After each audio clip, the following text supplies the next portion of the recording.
This is chapter 15.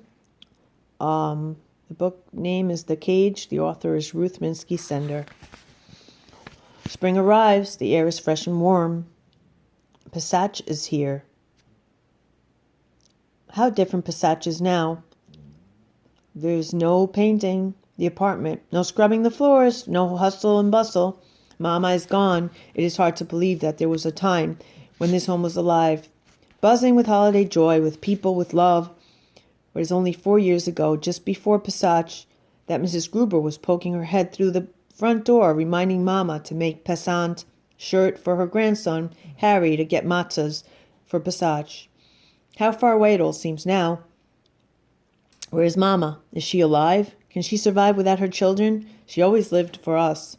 Mrs. Gruber's life has changed so drastically. But is it for the better? Her son has been drafted into German army. Her grandson sent to German front. Will Harry become one of the war victims? One more number killed for the fatherland? I think about him a lot. About his mother, Olga. About his grandmother. We are all losers. Still, nature is alive. Life goes on. If the midst of Passage, the holiday of freedom, the holiday of joy, in the midst of nature renewing life, Lebel's life ends. I refuse to let him go, shaking his body, screaming, calling to him. Open your eyes, Lebel. Keep fighting. Do not give up. He opens his eyes, closes them, and opens them again. His eyes sadly apologize for not being able to struggle anymore. I hold him in my arms, keep on talking to him. There is so much we still have to say. Lebel, please do not leave us. Please, darling, please. The neighbors come running. They pull me away from his bed. Please, don't let him die. Don't let him die. I wail. Mrs. Abner puts her arms around me, holds me close, speaking softly but sternly. Riva, you are sinning. You are not letting him die in peace. You are calling him back again and again. This is a great sin you are committing. Let him go, darling. Maybe he will be better off than we are. I hear a deep sigh coming from Lebel's chest, and he is silent. He is gone. He closes his eyes forever. Again, Michele, and I cuddle together to find the courage to go on, to comfort one another. Now we are only 3. The wagon that picks up the dead comes the next day. They take Lebel's young body and leave. Our home is silent and empty. The sun does not stop shining. Chapter 16. He is standing in the doorway when I first see him, tall, skinny, with sandy blonde hair covering his forehead. His blue eyes gaze straight at me, studying my eyes, searching for a special way to start our acquaintance. A forlorn kind of grin plays around his mouth as he says in a quiet voice, I am Ulick Schwartz. I was sent here by the skiff. What can I do to help? I look at him in surprise. I have never met him before. I have grown up in the socialist movement, and I know most members of SCIF, the Children's Socialist Movement. We meet often, study, plan for the future, help to hide people about to be deported, but I have never met Ulick. He must have read my mind. I am new to the group. I was told about you, Michele. He holds for a moment, then says, I know about your mother and Lebelli. He presses my hand with gentle warmth. He comes every evening, sometimes bringing along his sister, Figel. She is 14, Ulick 17. I know how you feel, Riva, but you are not the only one. If it helps any, he says in his calm, tranquil voice, my father was taken from us that bloody Thursday in April 1940. My God, I guess, the horror caravan. I was there. He could have been one of those men who called out last regards, names, addresses, messages to their families. Maybe I ran right next to him. Maybe I looked at him without seeing. He could have been just another mask of horror among the other pain-stricken faces. Ulick puts his hand on mine and strokes my fingers gently. My mother, he swallows hard, lost her mind. She was placed in the mental hospital. Figeli and I would go to see her often, but she did not know us. She locked herself in a world of her own. We're not part of her world. Maybe she was at peace. The Nazis deported her from the ghetto when the first transports of the sick were taken. You know, the hospital was the first to go. So you see, I am father and mother to Fagile, just as you are to Motelli and Moshelli. His very presence makes us all feel calmer, more composed. His voice, soft, kind, full of quiet determination, inspires us. What secret power is giving him that hunger for life that will not survive, that he passes on to all around him? Ulick always has a book hidden under his shirt. He reads poetry to me for hours, begs me to keep on writing my journal, my letters to my family. You see, Riva, someday it will all end, and those letters will be very important. We may forget what has happened today, but your letters will remember. But Ulick, I agree. Those letters will never be mailed. They may die here together with us. Why write them? Anger rises in his soft blue eyes. Don't you ever speak to me that way. Don't ever speak of dying. You are giving up. Don't you ever give up. There is a tomorrow for us. We will live to tell our story to the whole world. We must teach mankind what evil, hatred, and prejudice can do. We must make a better world by not letting them forget what has happened here. So you keep on writing and never stop being yourself. He lowers his voice and touches my hand softly. I am sorry for shouting. You made me so angry talking the way you did. I am sorry that I made him angry. I feel guilty for giving up. I look around me. This was the home of my grandparents. This was the home of my mother, my aunts, my uncles. This was the home of my sisters and brothers. They all left traces of their lives here between these walls. How can I think that they will never return? How can I think that we will all just vanish from here? I must continue. They have a right to know what happened while they were gone. They left me in charge. They are counting on me. I must never give up. Ulick is right. I put my hand on top of his smile. Chapter 17. An order comes from the ghetto government. We must vacate our home within a few weeks. The building we live in is going to be torn down and used for firewood. We have expected this to happen. Still, it shakes us up. The ghetto suffers a shortage of heating supplies. The cold in the homes brings more sickness and more death. The ghetto population is getting smaller and smaller. To help the people survive, the older buildings are being torn down and used for heating. I look around me. This place has been our home all our lives. My entire family fills the house with memories. I feel the bell's presence around us. I hear his sweet, gentle voice. Courage, my dear sister, courage. Motelli and Moshelli speak very little as we pack our belongings. We all know in our hearts that we are attending a funeral. There are no words to ease the pain. We are the last 3 survivors of our family, parting forever with the traces of our childhood, with memories that still live here. I stare at the empty house. My feet stay nailed to the floor, refusing to take the last step that will cut us off from here forever. Ulick takes my arm gently, walks me to the door. They will always live in your heart and mind. You are taking them all with you, he says. Our new home, a one-room walk-in, was once a small grocery store. It has a front and back entrance and very large cellar. It may be of great value to us, Motelli says while he examines the huge clay opening in the floor. It is big and deep. It will make a good hiding place for the Nazis. Just think, this place that was used to store potatoes, vegetables, coal, this dark coal hole, will now be used to hide people for as long as possible. I listen to the sound of Motelli's voice and try to picture this place filled with sacks of flour, sugar, rice, beans, this cellar filled with vegetables, shelves of bread and rolls, buckets of milk, butter, eggs, and people, mothers with children by their sides, buying food for their families, busy with their daily chores. Where are they all now? Where are the mothers? Where are all the small children? Where are the people whose voices fill this room? Riva, Moshelli startles me. Are you wandering in the past again? What were you thinking of? He looks at me with such warmth, this sweet young child who never had any childhood. He was only 8 years old when the Nazis marched into Lodz. They crushed his world. He is 12 now, an orphan with a heart full of sorrow, but also love and tenderness, a gentle soul full of hope.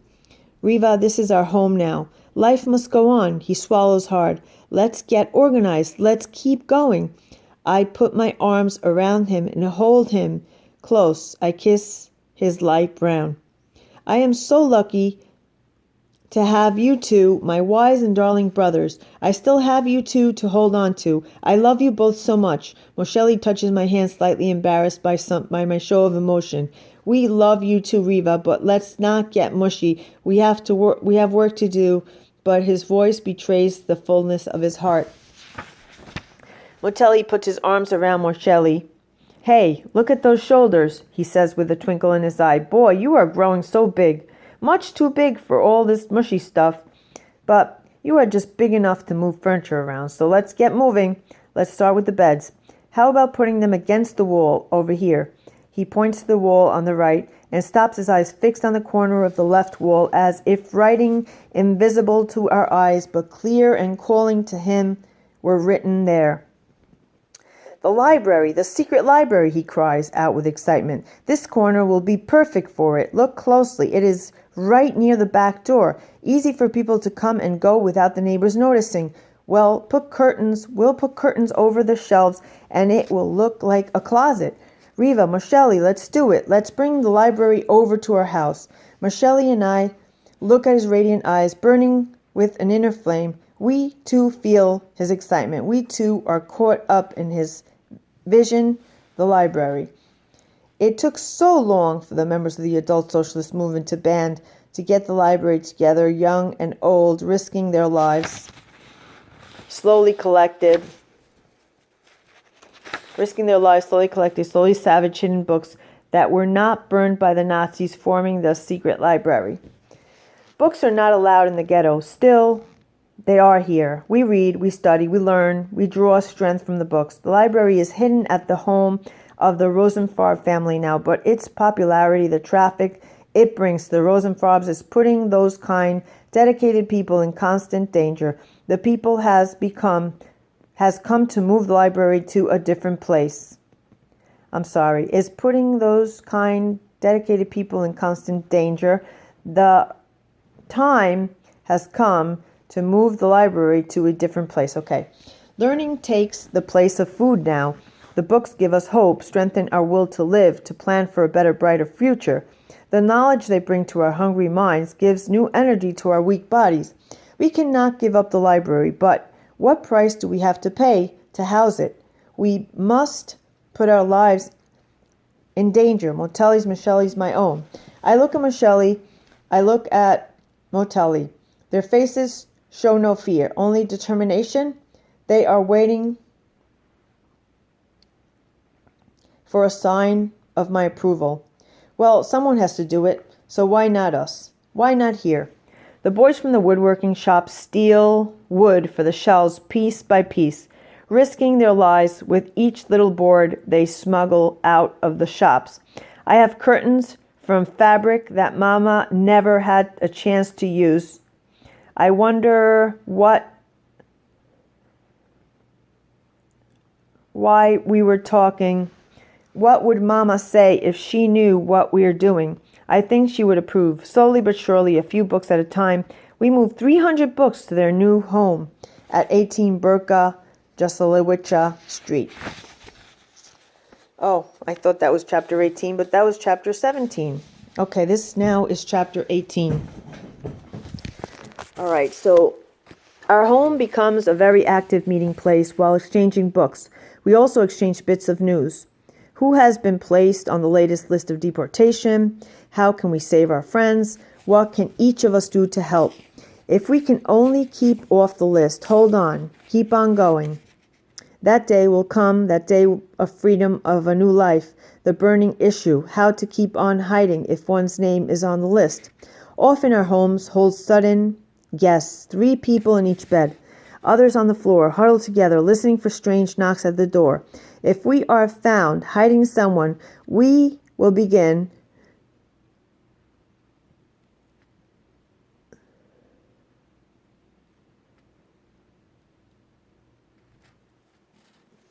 Sorry, I lost my spot. I have to start over there. Often our home holds sudden guests, 3 people in each bed, others on the floor huddled together listening for strange knocks at our door. If we are found hiding someone, we will be taken, but there is always the hope that we will not be caught. We must take the chance. Someday we too may be the same position. We would want others to help. Our cellar stands ready and waiting at all times. Blankets and pillows are spread out on the clay floor. Often our friends hide in the cellar for hours while we wait for the house to be searched by the Jewish police. With pounding hearts, we listen to their heavy footsteps. We hold our breath each time someone passes our door. Will they stop at our door or go on? Are they looking for someone? Are they looking for us? Is this our night here, our last night here? At the tailor shop on Brzezinska 50, where I had come back to work, the cutting department is an uproar. My coworkers look very upset. I hear angry whispers and feel icy glances following me. What is happening? My eyes dart from one place to another, searching for an answer. They are all avoiding me. Why? We have always had such close and warm relationship. We are a small group pulling together like family. I am the youngest and looked after like a kid sister by all of the others. I was put into the specialty group, the cutting room, by the shop manager, David Berkewald. He knew my parents from their union activities before the war. They hold excuse me again, it's just that I'm falling asleep. I was put into this specialty group, the cutting room, by the shop manager, David Berkenwald. He knew my parents from their union activities before the war. They had worked together in the tailor trade. Each time he passed me in the huge hall where I worked before, bent over the sewing machine, he stopped. He touched my hair gently and said, "Riff Kelly, that machine is bigger than you are. You look so lost here. Those military coats are much too heavy for you. They are too small and much too young for this department. I must find something else for you, something a little easier. You will collapse by this machine if I do not move you soon. Motelli told me about your gallbladder and about your weak legs. I have to get you out." One day, I did faint. I had a severe gallbladder attack. There was not much I could do but suffer in silence and hope that it would pass soon.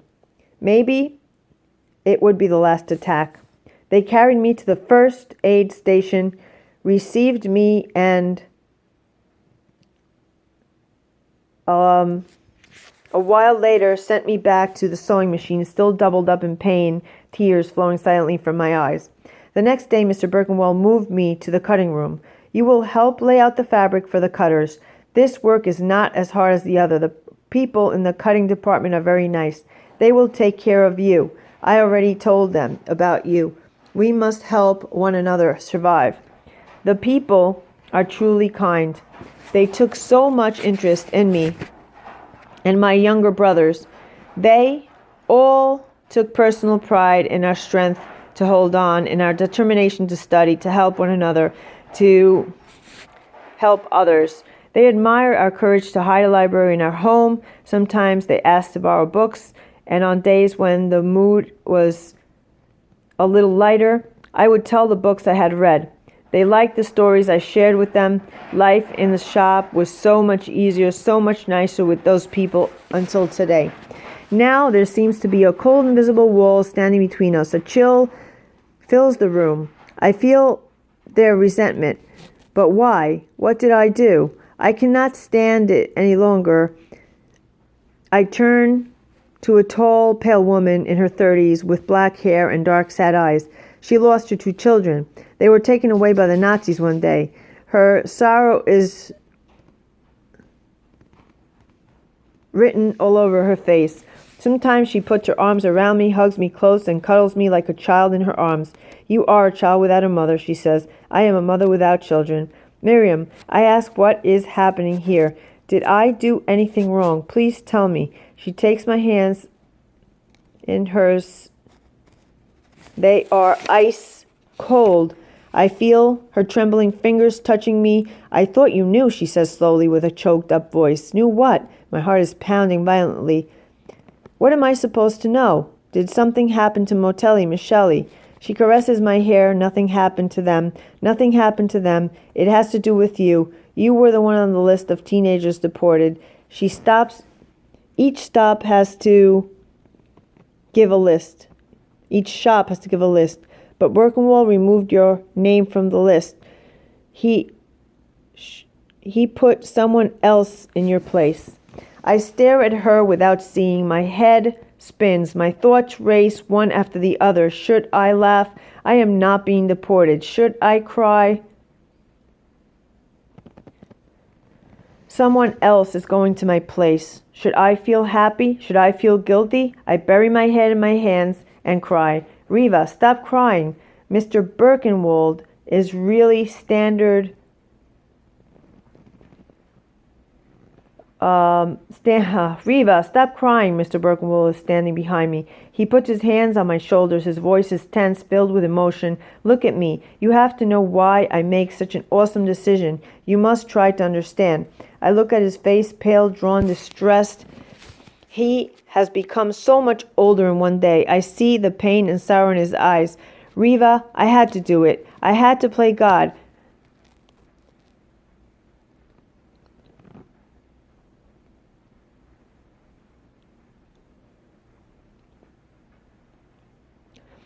I had to choose. The list called for teenagers. True, but you are only a teenager in years. In reality, you are a mother of 2 younger children. You are the legal guardian of your brothers. I did not save 1 life, I said. I saved 3. Your brothers would go with you if you were deported. They would volunteer if they're so... Oh my God, I'm so sorry I'm falling asleep. I saved 3. Your brothers would go with you if you were deported. They would volunteer. They are so young. What chance would they have in a labor camp? You are their mother. You must protect them. You must think of them. I did. Tears flow down his face. I bury my face into his chest and cry hysterically. He caresses my hair gently. Okay, chapter 19. I hope it's not too long because I'm having a hard time keeping my eyes open. It is pretty long. We'll probably go past the half an hour here. All right, chapter 19. Mr. Birkenwald was right. I hear Motelli's comforting voice. He saved 3 lives. He was right. We would never let you go alone, and he knows it. We must hold on to one another. We must hold on to life. So be grateful for the chance he gave us to stay together. Life is cruel in the ghetto, but it must go on. It must go on. I repeat slowly, life is cruel. Life is so cruel. We cry for the ones we lose and continue to live. We eat, sleep, hope, dream, laugh, love, and hate. We do not turn to stone and stop feeling. We suffer pain and sorrow and go on living. But there must be a limit. How much can we endure and still stay? Life must go on. We all wish we had the answer. Michele's soft, gentle voice is soothing, calming. I wish we had an answer, but life does go on. We love Mama, and we felt that we would never be able to live without her, but we are still alive. We lost Liabelle. We are still alive. You see, Riva, life does go on. It must. And life does go on. Ulick comes by every evening. We sit quietly on the sofa, read poetry, and dream of a better world. His eyes take a spatial soft glow. In my opinion, that's the best description that I have, by the way.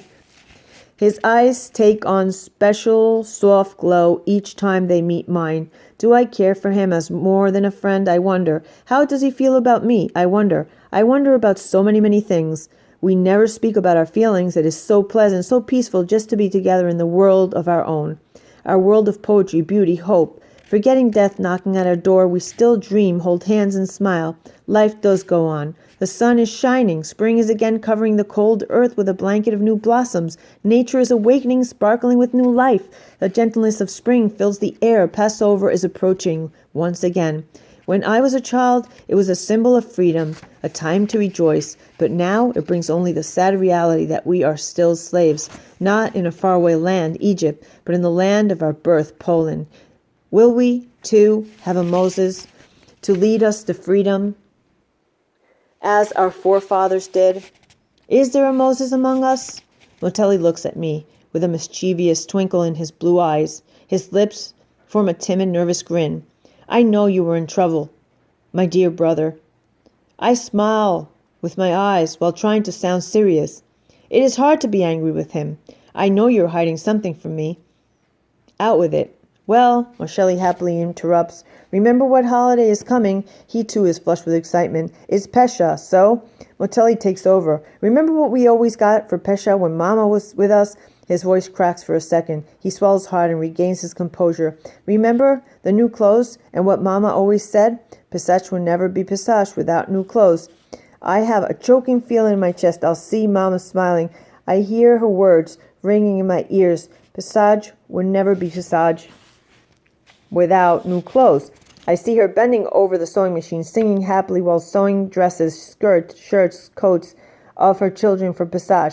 My eyes fill with tears as I look at my brothers. They too remember Mama's words. She is always with us. So, Motelli says, so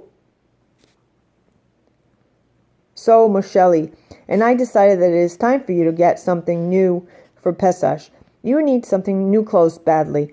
We received new clothes from the Child Welfare Department when you legally adopted us, but you lost your rights as a child. Legally, you are a mother, but to us, you are our sister who needs a new suit. It would break Mama's heart to see your wardrobe. Real schmatz. Remember, you are a young lady now, and boys are looking at your list. Meanwhile, like a young lady. Motel grabs my arms and pulls me toward the closet, operating the closet door with his free hand. Look in the closet, Riva. What is missing? Why would there be anything missing? Who needs our shmatas? I ask. What do you mean, shmatas? Moselle exclaims. How about Uncle Baruch's gray tweed coat? You call that a shmata? Oh, that. Well, that was a beautiful coat once, rich and elegant, with fur inside and one collar. All that is left is a gray tweed fabric, a reminder of different times before the Germans confiscated all the furs that belonged to Jews. Uncle Baruch, I feel like screaming. Our beloved uncle, talented, handsome, bright, the pride and joy of our family, Mama's younger brother. She raised him and helped him become a good educator. Such a happy, warm human being. Where is he now? He left with his wife, Eva, and their baby, Rudka, to escape the Nazis, just as my sisters and brother did. Where is he now? Where are they all now? Mama held onto the coat. He'll need it when he comes back home. She did. She is gone now. He is gone. But the coat is still there. So where is the coat? Did you put it away in another closet? Mama always loved that coat. I hear myself sigh deeply. If Mama were here now, Motelli says, slowly weighing every word, she would take that beautiful gray tweed coat and make it over into something for her young, growing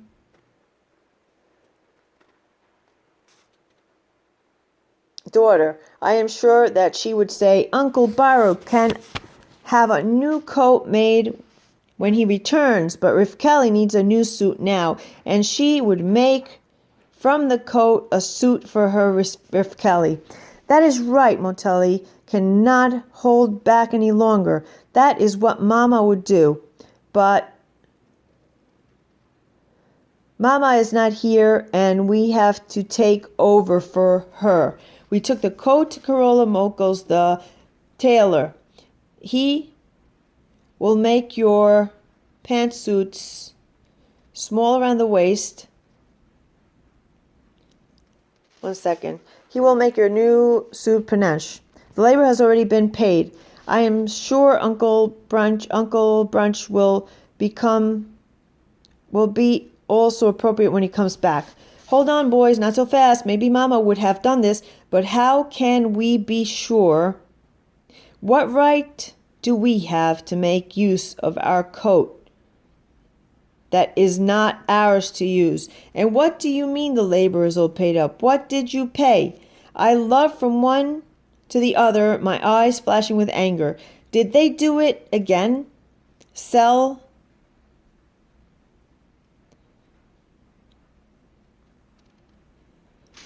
excuse me. I looked from one to the other, my eyes flashing with anger. Did they do it again? Sell their bread? They sold their bread before to get medicine on the black market. They went for a whole week without bread to get the vitamins I needed. Once they sold their bread to buy one tangerine for me, hoping that it would give me strength. Are they doing it again? Paying with bread so I can have a new suit for Pesach, so I can look well dressed. No, you cannot give your bread away. Again, it is not that important how I am dressed. I will not let you do this. Motelli puts his arms around me. We kind of expected it, he says with a grin, so we gave him the bread last week. You cannot stop us now. You can not change our minds. Anyway, we are planning for a while, so each time we divided our family rations of bread, we were made the portions a little smaller until we'd saved up half a loaf of bread to pay for the labor. So you see, he is beaming with pride. We outsmarted him. We outsmarted you, and you did not even notice that the portions of bread got smaller. Moshelli put his hands on my shoulder. I'm so glad that we trust one another, not like some families who steal one another for the meeting. Oh my God, I am delirious. Moshelli puts his hands on my shoulders. I am so glad that we trust one another, not like some families who steal one another's bread to fill their own stomachs. I am so glad we are as we are, and we have one another. I see tears glisten in his eyes. How can I stay angry? I put my arms around the two of them, hug them close to me, and cry. The beautiful gray a beautiful gray tweed suit under the skilled hands of the author. He looks with pride at the suit he has made, with his warmth at my finished face. I stand in front of his full-length mirror. Your mama has raised very special kids. All right, I'm going to stop here and continue with chapter 20 in a different recording.